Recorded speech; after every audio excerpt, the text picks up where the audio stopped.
Hello aspirants, welcome to शून्य PCS. शून्य PCS परिवार की ओर से आप सभी विद्यार्थियों का जो कि बीपीएससी की प्रिलिमिनरी एग्जाम्स की तैयारी कर रहे हैं, उनके लिए एक छोटा सा कंट्रीब्यूशन है, एक छोटा सा सहयोग है कि सो दैट आप इस वर्ष की अपनी प्रिलिमिनरी एग्जाम्स को पास कर सकें, सो दैट वेरी कंफर्टेबली आप इस एग्जाम को पास करें। इसके लिए शून्य पीसीएस परिवार कमिटेड है आपकी इस कह सकते हैं तैयारी में। और इसी क्रम में हम जो है आज जो है ज्योग्राफी के ऊपर जो है एक इम्पॉर्टेंट सेशन प्लान किया है। और बहुत ही कह सकता हूँ बेसिक क्लास रहेगी, जहाँ से आपको आपके प्रिलिमिनरी एग्जाम्स में सवाल पूछे जाने की संभावना सबसे अधिक रहेगी। सो आज के इस ज्योग्राफी के क्लास में हम सबसे पहले बात करने वाले हैं सोलर सिस्टम के ऊपर। बेसिकली यहाँ पर जो है जो प्रश्न आते हैं बहुत साधारण से फैक्चुअल प्रॉब्लम्स कह सकते हैं, कॉन्सेप्चुअल क्वेश्चंस आते हैं ज्योग्राफी के पोर्शन के ऊपर। सो सोलर सिस्टम की बात की जाए तो सोलर सिस्टम का मतलब हुआ कि सन और उसके सिस्टम की हम जब बात करते हैं, दैट मीन्स जब सन सेंटर में रखें और उसके चारों ओर जो 8 प्लैनेट्स हैं, उनके बारे में जब आप बात करते हैं या पढ़ते हैं, उन प्लैनेट्स की सैटेलाइट्स जो हैं, उनके बारे में जब आप पढ़ते हैं, एस्टेरॉइड्स के ऊपर पढ़ते हैं, कॉमेट्स के बारे में पढ़ते हैं, मीटियोर्स के बारे में पढ़ते हैं और क्षुद्र ग्रह ग्रह कह सकते हैं या ड्वार्फ प्लैनेट्स के बारे में पढ़ते हैं। तो इसी को हम कहते हैं कि हम जो है सोलर सिस्टम के ऊपर जो है पढ़ रहे हैं। दैट मीन्स कि सोलर सिस्टम कहना है सन और उसका सिस्टम। तो सन और उसका सिस्टम में कौन आएंगे? 8 प्लैनेट्स आएंगे, उन प्लैनेट्स की सैटेलाइट्स आएंगी, एस्टेरॉइड्स आएंगे, कॉमेट्स आएंगे, मीटियोर्स आएंगे और ड्वार्फ प्लैनेट्स आएंगे। तो ये सब कुछ मिलकर जो है सोलर सिस्टम का निर्माण करता है। चलिए एक-एक करके जो है हम सभी सोलर सिस्टम के कंपोनेंट या इस फैमिली के या सिस्टम के जो परिवार के जो सदस्य हैं उनके ऊपर जो है चर्चा करते हैं। सबसे पहले इस परिवार के मुखिया दैट इज़ सन के बारे में बात करते हैं। देखिए यहाँ पर ये आपके सामने मैंने राइट हैंड साइड पर एक इमेज शेयर कर रखी है। इस इमेज में कुछ इंपॉर्टेंट शब्द इस्तेमाल किए हैं, उनको ध्यान से देखिएगा और उनकी पोजीशन को समझने की कोशिश करिए। देखिए सबसे पहले यहाँ पर हमने कोरोना की बात कर रहे हैं, ठीक है? कोरोना की बात कर रहे हैं, तो कोरोना देखिए यहाँ पर क्या है, ये जो ग्रीन पोर्शन है, ये जो ग्रीन पोर्शन है, इसको हम कहते हैं कोरोना, ठीक है? ये जो ग्रीन पोर्शन है, इसको कोरोना कहा जा रहा है। तो सन का जो ये फ्लेयर वाला पार्ट है, जहाँ से आप ऐसा प्रिज़्यूम करिए कि आग की लपटें निकलती हैं, upper most part of the atmospheric uh, of और ये what you can say atmosphere of the sun is called as corona, ठीक है? ये ध्यान में रखेंगे। क्रोमोस्फीयर की बात करते हैं। एक सेकंड टर्म है क्रोमोस्फीयर। क्रोमोस्फीयर क्या है? ये ऑरेंज और रेड कलर का लेयर है, ठीक है? इसको देखिए यहाँ पर चिन्हित किया गया है इस पॉइंट से, ठीक है? इसी तरह photosphere that means photosphere means कि सन की वो सतह जहाँ से या हम जो देखते हैं, जो विजिबल पार्ट हम जो अपनी आँखों से देखते हैं, उसको हम क्या कहते हैं? फोटोस्फीयर ऑफ द सन कहते हैं।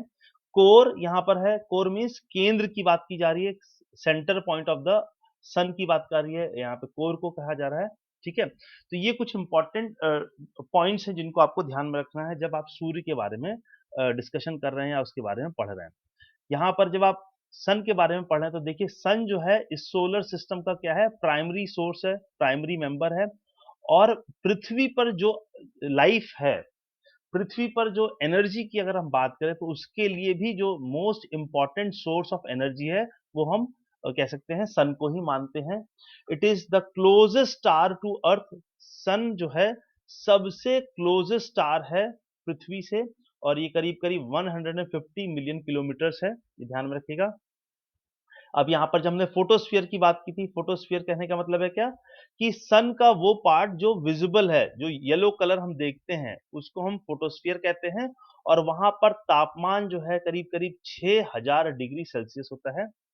इसी तरह से जो outer layer of the sun's atmosphere है दैट मीन्स जहाँ कह सकते हैं जब हम इमेज बनाते हैं, जो हम रेडिएशन दिखाते हैं, जो लपटें दिखाते हैं, उनको उस पोर्शन को आप कोरोना मान सकते हैं और इस कोरोना का जो टेम्परेचर होता है वो करीब-करीब 2 मिलियन डिग्री सेंटीग्रेड होता है, ठीक है? Outer layer of the earth atmosphere को कहा जाता है कोरोना टेक्निकल टर्म्स में, ठीक है?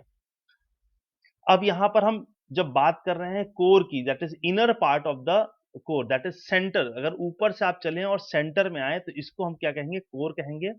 और कोर में जो टेम्परेचर है सन का वो कितना है, करीब करीब 15 मिलियन डिग्री सेंटीग्रेड है, ठीक है, बहुत ही ज्यादा अधिक तापमान, ठीक है। अब यहाँ पर सन के कह सकते हैं सन कैसे बना है, उसका जो कॉन्स्टिट्यूएंट मटेरियल है उसके बारे में बात कर लेते हैं कि सन का करीब 73% जो है हाइड्रोजन का बना हुआ है और करीब 25% जो है वो हीलियम का बना हुआ है। इसमें जो रेस्ट कह सकते हैं कुछ शेष अमाउंट में जो है आपको ऑक्सीजन, कार्बन, आयरन और अदर एलिमेंट्स भी मिलते हैं, ठीक है। तो लेकिन ऑक्सीजन, कार्बन और आयरन की मात्रा बहुत ही नगण्य है, बहुत ही कम है। मैक्सिमम या मेजॉरिटी जो कॉन्स्टिट्यूएंट एलिमेंट है सन को किससे बना है, तो हाइड्रोजन और हीलियम से मिलकर सन बना है, ठीक है। अब यहाँ पर एज की बात की जाती है कि सूर्य की जो आयु कितनी होगी, तो it is around 4.6 billion years old है, इसको माना जाता है। और जोग्राफर्स जो है, साइंटिस्ट बिरादरी जो है, कम्युनिटी है, उसका ऐसा बिलीव है कि अभी नेक्स्ट 5 बिलियन ईयर्स तक जो है सन के पास क्या है, एनर्जी है, दैट मीन्स ये इसी तरह से चमकता रहेगा। लेकिन 5 बिलियन ईयर्स के बाद जो है ये एक रेड जायंट में तब्दील हो जाएगा और उसके बाद फाइनली एक व्हाइट ड्वार्फ बनकर अपना जो है ये एंड करेगा, या इसका अंत कैसे होगा, एक व्हाइट ड्वार्फ के शेप में होगा। तो ये ध्यान रखेंगे, ये है हमारे सन से रिलेटेड इंफॉर्मेशन। कई बार प्रिलिमिनरी एग्जाम्स में पूछा जाता है कि सन में जो एनर्जी है, इस एनर्जी का सोर्स क्या है, ठीक है। तो यहाँ पर सन की एनर्जी का सोर्स पूछा जाता है कई बार कि यहाँ पर बेसिकली वो न्यूक्लियर फ्यूजन की बात कर रहे हैं या फिजन रिएक्शन। दो तरीके की घटनाएं होती हैं, एक होता है न्यूक्लियर फ्यूजन और एक होता है न्यूक्लियर फिजन। देखिए न्यूक्लियर फ्यूजन का कहने का मतलब है कहाँ, जहां पर दो हीलियम के कणु अणु जो है मिल जाएं और एक बड़ा हाइड्रोजन बनाएं, तो इसको कहते हैं फ्यूजन।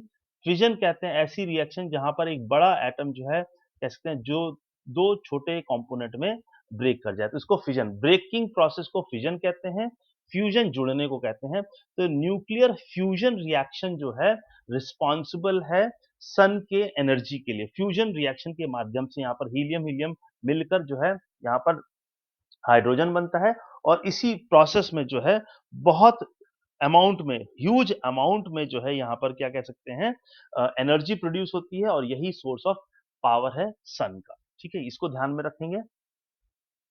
अब हमने क्या कहा था कि जब हम सोलर सिस्टम की बात कर रहे हैं, सोलर सिस्टम की जब आप बात कर रहे हैं तो सन के बारे में हमने पढ़ लिया। अब हम बात करने वाले हैं 8 ग्रहों के बारे में। तो इन 8 ग्रहों को, दैट मीन्स यहाँ पर हम जब प्लैनेट्स की बात कर रहे हैं तो प्लैनेट्स को हमने क्या किया है, 2 पार्ट में डिवाइड किया है। एक प्लैनेट का ग्रुप कहलाता है इनर प्लैनेट्स। इनर प्लैनेट्स में आते हैं mercury, Venus, Mars and earth. तो बेसिकली ये 4 ग्रह आपके क्या हैं, इनर प्लैनेट्स की कैटेगरी में आते हैं। Mercury, Venus, earth and Mars, ये 4, इनको हम कह सकते हैं इनर प्लैनेट्स कहते हैं। क्यों इनको इनर प्लैनेट्स कहा जाता है, क्योंकि इनका जो कॉन्स्टिट्यूएंट मटेरियल ये रॉक से बने हुए प्लैनेट्स हैं, डेंस है, ठीक है, और इनका पीरियड ऑफ रेवोल्यूशन जो है, पीरियड ऑफ रेवोल्यूशन क्या है, वो कम है। इन कारणों से इनको हम क्या कहते हैं, इनर प्लैनेट्स की उपाधि दी जाती है, इसको इनर प्लैनेट्स की कैटेगरी में रखा जाता है। ठीक इसी प्रकार से हमने प्लैनेट्स को सेकंड कैटेगरी का जो डिवीजन किया है वो किया है आउटर प्लैनेट्स। आउटर प्लैनेट्स में आपके जुपिटर, सैटर्न, यूरेनस और नेपच्यून आते हैं, ठीक है। ये अपने आप में बहुत बड़े हैं, इनका अगर साइज देखा जाए तो इनर प्लैनेट्स के कंपैरिजन में बहुत ज्यादा बड़ा होता है और इनका जो पीरियड ऑफ रेवोल्यूशन है वो बहुत लंबा होता है। और ये जो है गैसियस प्लैनेट है, दैट मीन्स इनके पास जो है रॉक की सरफेस नहीं है, ये गैस से बने हुए हैं, इसीलिए इनको जो है गैस जायंट भी कहा जाता है। तो ये आउटर प्लैनेट्स की कैटेगरी में आते हैं। अब यहाँ पर कई बार बहुत ही सिंपल और आसान प्रश्न पूछा जाता है कि भाई सोलर सिस्टम में सबसे बड़ा प्लैनेट कौन है, तो सबसे बड़ा प्लैनेट होने का जो अवार्ड जो है जुपिटर को जाता है और ठीक इसी क्रम में सोलर सिस्टम का सबसे छोटा प्लैनेट कौन है, वो है मरकरी। तो ये ध्यान में रखेंगे, इंपॉर्टेंट फैक्चुअल इंफॉर्मेशन है। अब एक-एक करके हम जो है सभी 8 ग्रहों के बारे में डिस्कशन करेंगे और इस डिस्कशन में सबसे पहले क्रम में आएगा मरकरी। दैट मीन्स जब आप सूर्य से दूर जाएँगे, दैट मीन्स अगर आप यहाँ पर सूर्य बना लें, यहाँ पर सन को बना लें और जब सन से आप दूर जाएँगे, तो इस क्रम में पहला जो ग्रह आएगा, फर्स्ट प्लैनेट जो आपकी नज़र में आएगा, उसको हम मरकरी कहेंगे। देखिए इमेज में यहाँ पर क्या है, एक छोटे से बिंदु के माध्यम से दिखाने की कोशिश की गई है, क्योंकि सन के कंपैरिज़न में मरकरी बहुत छोटा है। It is one of the कह सकते हैं वन नहीं, it is the closest planet to the sun. मतलब सूर्य के सबसे करीब होने वाला या सबसे करीबी प्लैनेट की उपाधि किसको दी गई है? मरकरी है, ठीक है? और इट ऑर्बिट्स अराउंड द सन। सबसे पहले जो है सूर्य का ये चक्कर लगाता है, ठीक है? क्योंकि सूर्य के बहुत करीब है तो यहाँ पर नगण्य इसका जो एटमॉस्फेयर है, ठीक है? इसका जो रोटेशन पीरियड है वो क्या है? ऑर्बिटल रिवोल्यूशन पीरियड से ज़्यादा है। अब यहाँ पर देखिए क्या होता है, किसी भी बॉडी की हम बात कर लें, किसी भी बॉडी की बात कर लें, जैसे अर्थ की भी अगर हम बात कर लें, अर्थ के रेफरेंस हम समझने की कोशिश करते हैं कि अर्थ अगर प्लैनेट है तो इसके मूवमेंट, ये क्या है स्टेशनरी प्लैनेट नहीं है, ये मूवमेंट में है, गतिशील है। तो मूवमेंट को हम 2 कैटेगरी में रखते हैं। एक तो हम कहते हैं रोटेशन और एक मूवमेंट को हम कहते हैं रिवोल्यूशन। तो रिवोल्यूशन मीन्स क्या है कि किसी के चारों ओर चक्कर लगाना। तो जैसे सूर्य को अगर हम सेंटर में रख लें और जब ग्रह इसकी परिक्रमा करते हैं, इसके चारों ओर घूमते हैं, तो इस मूवमेंट को हम क्या कहते हैं? रिवोल्यूशन कहते हैं। लेकिन अगर कोई प्लैनेट अपनी ही धुरी पर नाचता है, जैसे कि अर्थ की बात करें, तो इसको हम क्या कहते हैं? इसको हम रोटेशन कहते हैं। तो अर्थ के कॉन्टेक्स्ट में हमने इस कॉन्सेप्ट को समझ लिया है, ठीक है? तो यहाँ पर मरकरी की बात जब की जा रही है तो इसका रोटेशन पीरियड दैट मीन्स अपनी धुरी पर ये जब घूमती है वो समय जो है सबसे ज़्यादा है और कंपैरिज़न की जाती है तो उसके रिवोल्यूशनरी पीरियड्स दैट मीन्स कि जो सूर्य के चारों तरफ चक्कर लगाने में जो उसको समय लगता है वो कम है, बल्कि जो उसको अपनी एक्सिस पे रोटेट करने में टाइम लगता है वो जो है कंपैरेटिवली ज़्यादा है। यहाँ पर मरकरी के पास कोई भी सैटेलाइट नहीं है, सैटेलाइट को यहाँ पर हम मून से रिप्रेज़ेंट करते हैं, कोई भी उसके पास अपना चंद्रमा नहीं है। स्पेसक्राफ्ट की बात की जाए कि अब तक मरकरी के पास कौन-कौन से स्पेसक्राफ्ट गुज़रे हैं उसके पास से, तो मरीनर 10 उसके पास से गुज़रा है, मैसेंजर उसके पास से गुज़रा है, बेपी कोलंबो जो है एक अपकमिंग प्रोजेक्ट है जहाँ पर ये जो है मरकरी के पास से ये स्पेसक्राफ्ट गुज़रेगा, ठीक है? इसी क्रम में हम बात करने वाले हैं वीनस की। वीनस के वीनस को जब आप इस टॉपिक को पढ़ेंगे तो सबसे पहले क्या कहा जाएगा कि ये अर्थ की जुड़वा बहन है। अर्थ ट्विन का जो है इसको उपाधि दी गया है, तो ये प्रिलिमिनरी एग्जाम्स के पॉइंट ऑफ व्यू से बहुत इंपॉर्टेंट हो जाता है। और वीनस जो है इसको सबसे ज़्यादा रोटेशन इसका इस प्लैनेट का सबसे ज़्यादा क्या है लॉन्गेस्ट रोटेशन पीरियड है। 8 ग्रहों में सबसे ज़्यादा रोटेशन में जो लगने वाला समय है वो किस ग्रह को लगता है? वो है वीनस को। और ये सबसे हॉटेस्ट प्लैनेट है। देखिए यहाँ पर आपको कन्फ्यूजन होना चाहिए। मैंने क्या कहा अभी कि चल जब सूर्य से आप दूर जाते हैं दैट मीन्स अगर आप सूर्य से दूर जाने की प्रक्रिया में आते हैं when you are moving away from the sun, तो यहाँ पर मैंने आपको क्या कहा कि सबसे पहले आपकी मुलाकात किससे होने वाली है? मरकरी से। और दूसरा ग्रह जो उसके बाद है वो है वीनस। और मैं आपसे क्या कह रहा हूँ कि Venus is one of the hottest planet of the earth. तो हो सकता हो कि कई लोगों को या एस्पिरेंट्स को ये लगता हो कि ये ऐसा कैसे है कि सूर्य के सबसे करीब मरकरी है, तो मरकरी के पास क्या है, सबसे ज़्यादा अधिक तापमान होना चाहिए क्योंकि सूर्य के बगल में है तो सबसे हॉटेस्ट प्लैनेट होना चाहिए। बल्कि ऐसा नहीं है। क्यों ऐसा नहीं है? क्योंकि मरकरी के पास अपना एटमॉस्फियर नहीं है। एटमॉस्फियर ना होने के कारण दिन में बहुत गर्म और रात में बहुत ठंडा हो जाता है मरकरी, ठीक है? और यहाँ पर हम जब वीनस की बात करते हैं, तो वीनस का जो एटमॉस्फियर है, वो बहुत ही ज़्यादा डेंस गैसेज़ से बना हुआ है, जैसे कि यहाँ पर CO2 की बात करें, कार्बन सबसे ज़्यादा है, ठीक है?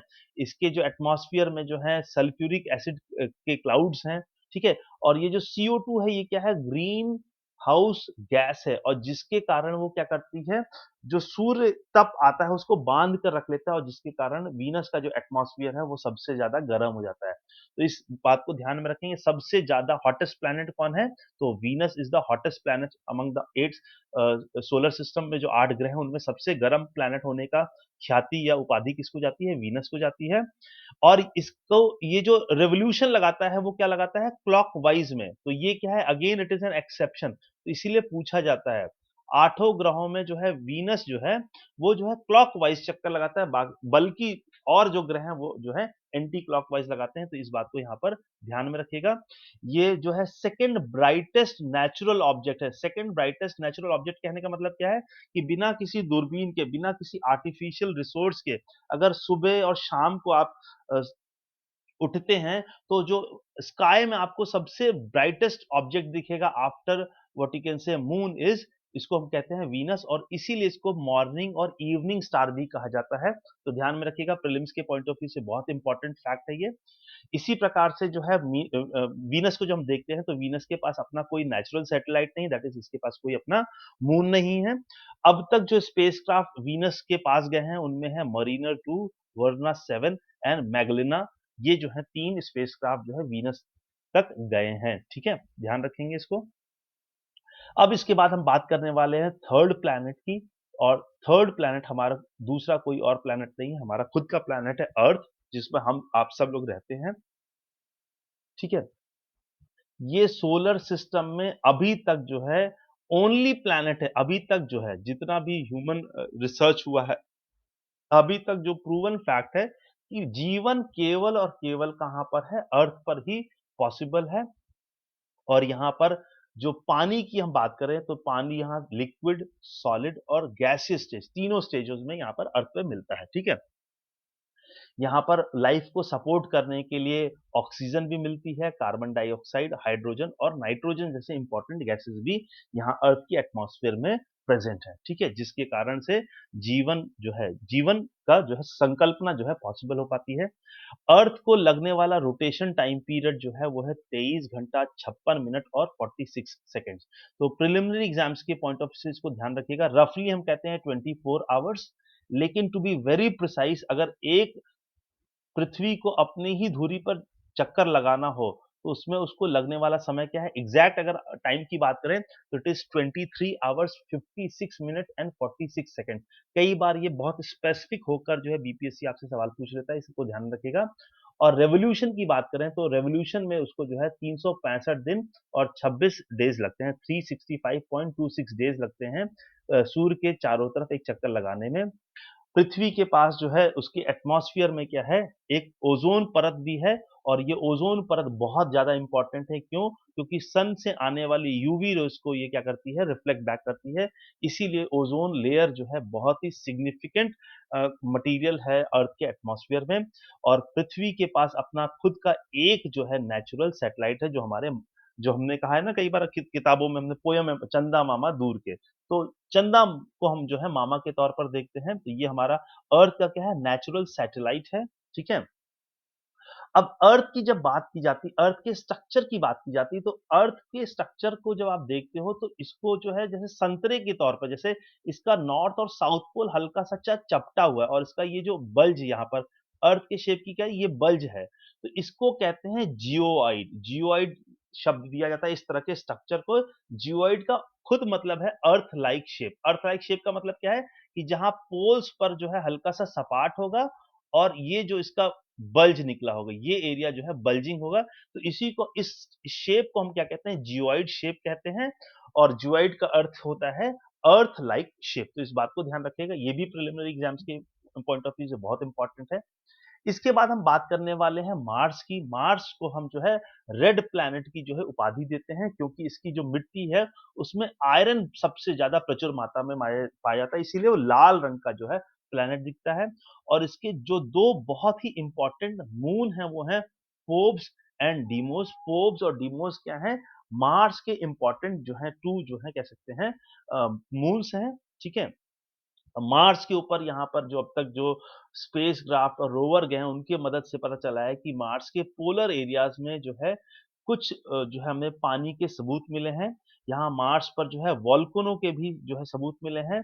और यहाँ पर सबसे टॉलेस्ट या कह सकते हैं सेकंड टॉलेस्ट माउंटेन है इस पूरे सोलर सिस्टम का, जिसको हम मून ओलंपस कहते हैं, ठीक है? तो ध्यान में रखेंगे कि सोलर सिस्टम में सबसे टॉलेस्ट माउंटेन कहाँ पर है? सेकंड टॉलेस्ट माउंटेन जो है यहाँ पर मार्स पर है।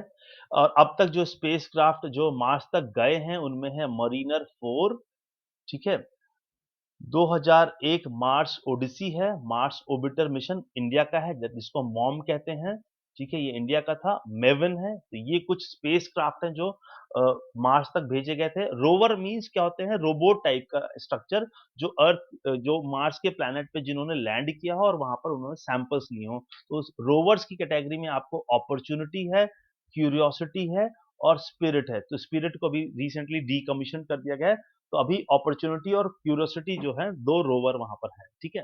तो ये जो है रोवर्स हो गए। अब हम बात करने वाले हैं अगेन इम्पोर्टेंट प्लैनेट की जिसको हम कहते हैं जुपिटर। तो जुपिटर जो है सोलर सिस्टम का सबसे बड़ा लार्जेस्ट प्लैनेट है, ठीक है? ध्यान रखिएगा और इसका सबसे छोटा it has the shortest rotation period सबसे फास्ट रोटेशनल स्पीड है इसकी, अपनी धुरी पे सबसे जल्दी चक्कर पूरा करता है, ठीक है? और ये जो है मैंने क्या कहा था कि ये कह सकते हैं ये जो प्लैनेट्स हैं आफ्टर जुपिटर जिनको हम जायंट प्लैनेट या गैसियस प्लैनेट कहते हैं, ये बेसिकली गैस के बने हुए हैं और जुपिटर का जो कॉन्स्टिट्यूएंट गैस है वो है हाइड्रोजन और हीलियम, ठीक है? और इसके चारों तरफ जो है कुछ फेंट छल्ले दिखते हैं, रिंग दिखते हैं।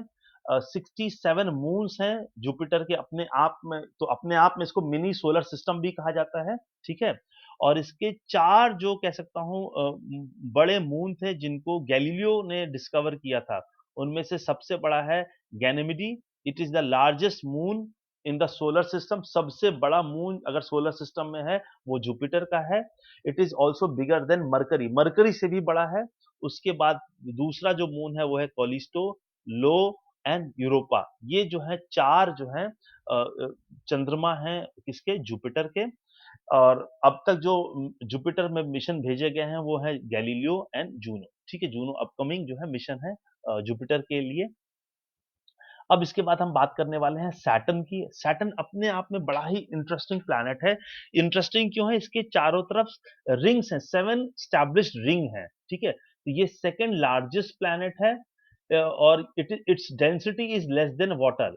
इसकी डेंसिटी क्या है? पानी से भी कम है। तो इसको अगर पानी में आप डालेंगे तो डूबेगा नहीं, ये क्या है? तैरता रहेगा। तो ये इसकी स्पेशलिटी हो गई। और इसके चारों तरफ क्या है? 7 रिंग्स हैं जो इस इमेज में आपको देखने को मिल सकती है। और इसके पास 62 मून्स हैं, ठीक है? 62 मून्स हैं और उनमें से जो है टाइटन जो है सबसे बड़ा जो कह सकते हैं मून है, ठीक है?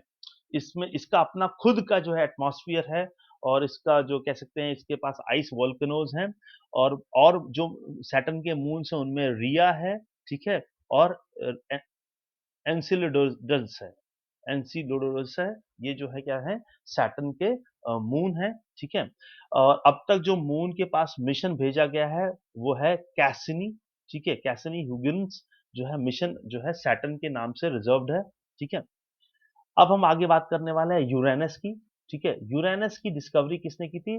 सर विलियम हर्शल ने की थी, ठीक है? और जैसे कि आपको देखने को मिल रहा है ये क्या है? क्रेन कलर का, ब्लू ग्रीन कलर का ये जो प्लैनेट है, ठीक है? आठों सोलर सिस्टम में तीसरा सबसे बड़ा प्लैनेट है और ये मिलकर बना है हाइड्रोजन से, हीलियम से, वाटर से, ठीक है? और इसी कारण से और इसकी जो अ, स्पेशल पॉइंट है यूरेनस का क्या है कि जैसे आपको देखने को मिल रहा है कि ये इसका क्या है? ये अपने पेट के बल जो है झुका हुआ है। तो दैट मीन्स इसका जो पोल होगा, इसके जो पोल्स हैं, वो जनरली जो है प्लैनेट्स के जो है इक्वेटर को पॉइंट करते हैं। इट इज़ टिल्टेड साइडवेज़ अपने पेट के बल लेटा हुआ या इसीलिए इसको कहा जाता है लेटा हुआ ग्रह भी कहा जाता है। और इसके चारों तरफ भी कुछ जो है रिंग्स आपको देखने को मिलते हैं और इसके अपने खुद के 27 मून्स हैं, ठीक है? और जो एक स्पेसक्राफ्ट इसके बगल से गुजरा था वो था वॉयेजर था, ठीक है? ध्यान में रखेंगे। इसके बाद हम बात करने वाले हैं नेपच्यून की, ठीक है? नेपच्यून जो है इसकी डिस्कवरी मैथमेटिकल प्रेडिक्शन के आधार पे हुई थी। Only solar planet which has been discovered because of the mathematics is Neptune, ठीक है? It was first proposed by Alex Bouvard, ठीक है? And first observed by John Galle, इनके द्वारा इसको ऑब्जर्व किया गया था। ये सबसे दूर फारदेस्ट प्लैनेट है सन से सबसे दूर जो प्लैनेट होने का जो नाम है या ख्याति है वो नेपच्यून के नाम से है। ये जो है हाइड्रोजन से बना हुआ है, हीलियम से बना हुआ है, ठीक है? और इसी कारण से देखिए ये क्या एकदम ब्लू कलर का दिखता है ये। It is very blue in colour because of the methane. Methane की वजह से जो है ये एकदम नीला दिखता है। इसके भी जो है 14 नोन मून्स हैं, ठीक है? और इसके बगल से जो स्पेसक्राफ्ट गुजरा है वो है वॉयेजर 2 जिसने इसकी फोटोज़ और ये सब हमें इमेजेस भेजी हैं। अब हम बात करने वाले हैं प्लूटो की। प्लूटो एक इंटरेस्टिंग कैरेक्टर है। देखिए 2006 तक इसको जो है प्लैनेट की कैटेगरी में रखा जाता था। उसके बाद इसको जो है डिमोटिवेट या इसका डिमोशन हो गया और इसको अब जो है क्षुद्र ग्रह की कैटेगरी में रखा जाता है।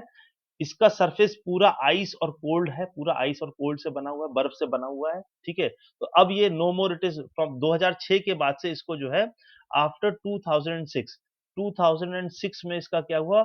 डिमोशन हो गया और अब इसको जो है ड्वार्फ या क्षुद्र ग्रह की कैटेगरी में रखा जाता है। इसके बाद हम बात करने वाले हैं एस्टेरॉयड बेल्ट की। अगेन प्रीलिम्स के पॉइंट ऑफ व्यू से बहुत इंपॉर्टेंट टॉपिक है ये एस्टेरॉयड। यहाँ पर आपको प्रीलिमिनरी एग्जाम में पूछा था कि एस्टेरॉयड बेल्ट कहाँ किन दो ग्रहों के बीच में है, तो ये जो है मार्स और जुपिटर के बीच में ये जो है एस्टेरॉयड बेल्ट है। और ये क्या है, जस्ट लाइक प्लैनेट ये भी क्या है, छोटे छोटे पत्थर नुमा जो है ये कह सकते हैं स्ट्रक्चर है। नॉन स्फीरिकल इन अपीयरेंस से, कोई इनका पर्टिकुलर शेप नहीं है। और ये भी क्या करते हैं, सूर्य का जो है परिक्रमा करते हैं। सबसे बड़ा एस्टेरॉयड जो है वो है सीरी है। इस एस्टेरॉयड बेल्ट में सबसे बड़ा जो एस्टेरॉयड है वो उसको कहते हैं सीरी, ठीक है? इसके बाद हम बात करेंगे मीटियोर्स एंड मीटियोरॉइड्स की। आप सभी लोगों ने लाइफ में जरूर एक बार देखा होगा टूटता हुआ तारा। टूटता हुआ तारा आप सब लोग जानते हैं। आप जब रात में आकाश की तरफ देखते हैं और अचानक से आपको एक जलती हुई लौ दिखती है तो उसको हम कहते हैं शूटिंग स्टार या टूटता हुआ तारा। तो बेसिकली जो जो मीटेरॉइड्स हैं वो क्या हैं, they are formed because of the collision between the asteroid. इस एस्टेरॉइड बेल्ट में जो है आपस में टकराहट होती रहती है और कई बार जो ये एस्टेरॉइड इस बेल्ट से बाहर निकल के अर्थ के एटमॉस्फेयर में आने की कोशिश करते हैं। लेकिन जब ये अर्थ के एटमॉस्फेयर में एंटर करते हैं तो फ्रिक्शन की वजह से, घर्षण बल के कारण जो है वो जल जाते हैं, जल उठते हैं फ्रिक्शन की वजह से। और रात में अगर आप इनको देखेंगे तो टूटता हुआ तारा या आपको एक जैसे माचिस जब जलाते हैं जिस तरह से स्पार्क होता है उसी तरह का स्पार्क होता है। तो अमूमन जो ये जो एस्टेरॉइड्स होते हैं जब अर्थ के एटमॉस्फेयर में एंटर करते हैं तो ये जलकर खत्म हो जाते हैं और इनको जब ये जलकर खत्म हो जाते हैं तो इनको मीटियोर्स करते हैं। लेकिन कभी-कभी कुछ एस्टेरॉइड्स जो बड़े होते हैं, जो वो क्या होते हैं, कंप्लीटली बर्न ऑफ नहीं होते हैं और वो अर्थ के सरफेस तक पहुंच जाते हैं या अर्थ को टच कर लेते हैं, तो उनको हम क्या कहते हैं, मीटियोरॉइड्स कहते हैं। तो मीटियोर्स वो कह सकते हैं एस्टेरॉइड्स हैं जो अर्थ के एटमॉस्फेयर में कंप्लीटली बर्न आउट हो जाते हैं, जल जाते हैं। और मीटियोराइट्स क्या होते हैं, वो कह सकते हैं ऐसे एस्टेरॉइड्स जो अर्थ के सरफेस तक पहुंच जाते हैं, ठीक है? तो उनको हम मीटियोराइट्स कहते हैं, ध्यान रखेंगे सभी विद्यार्थी इस बात को। अब हम बात करने वाले हैं कॉमेट की। कॉमेट की बात करें तो कॉमेट का जैसे ही आप शब्द इस्तेमाल करते हैं तो सबसे पहले आपके मन में जो है हेली कॉमेट की जो है अवधारणा आती है और ये जो है हर 75 साल के बाद दिखता है। 1986 में पिछली बार दिखा था और 2061 में ये जो है दोबारा दिखेगा, ठीक है? बेसिकली जो कॉमेट्स होते हैं ये आइस और रॉक्स के बने हुए होते हैं। ये पत्थर और बर्फ के बने हुए होते हैं और ये क्या है, ये सूर्य के चारों ओर जो है एक इलिप्टिकल अंडाकार बहुत ही बड़े इलिप्टिकल ऑर्बिट में सन को क्या करते हैं, रिवॉल्व करते हैं। और जब-जब ये सूर्य के करीब आते हैं तो इनमें जो बर्फ होता है, आइस होता है, वो मेल्ट होने लगता है और जिसके कारण से एक टेल क्या कह सकते हैं, दुम का निर्माण होता है और ये टेल हमेशा जो है सन से दूर पोजीशन को दिखाता है, ठीक है? तो ये ध्यान में रखिएगा, कॉमेट की जो टेल होती है it is always away from the sun, ठीक है? इसको ध्यान में रखेंगे। अब हम बात करने वाले हैं अपने चंदा मामा के ऊपर, मून के ऊपर भी थोड़ा-सा बात कर लेते हैं। मून जो है क्या है, अर्थ का नेचुरल सैटेलाइट है। इसका जो डायमीटर है वो 3470 किलोमीटर है और ये ऑलमोस्ट जो है पृथ्वी के समान ही ये जो है रोटेट करता है, उसी स्पीड से रोटेट करता है। और it takes 27 days to rotate once. पृथ्वी का एक कंप्लीट चक्कर लगाने में इसको 27 दिन लगते हैं। तो 24 दिन और 27 दिन ऑलमोस्ट आपको सेम स्पीड से जैसे अर्थ जिस स्पीड से रोटेट कर रही है, ठीक उसी स्पीड से चंद्रमा क्या कर रहा है, पृथ्वी के चारों ओर चक्कर लगा रहा है। और इसी कारण से हमें चंद्रमा का एक ही हिस्सा बार-बार दिखता है, क्योंकि जो अर्थ का रोटेशनल स्पीड है और जो मून का रेवोल्यूशन स्पीड है वो एक जैसा है, इसी कारण से हम हमेशा चंद्रमा का सेम फेज़ देखते हैं। तो ये एक इंटरेस्टिंग फैक्ट है मून से एसोसिएटेड। अब मून के आपने कई बार देखिए अलग-अलग शेप देखे होंगे रात को। जब आप रात को अपने छत पर जाते होंगे या आपने चंद्रमा को कभी देखा होगा, तो उसको आपने देखा होगा उसका शेप बदलता रहता है। पूरे महीने में वो चंद्रमा अलग-अलग शेप का दिखता है और इसी को हम कहते हैं डिफरेंट शेप्स ऑफ मून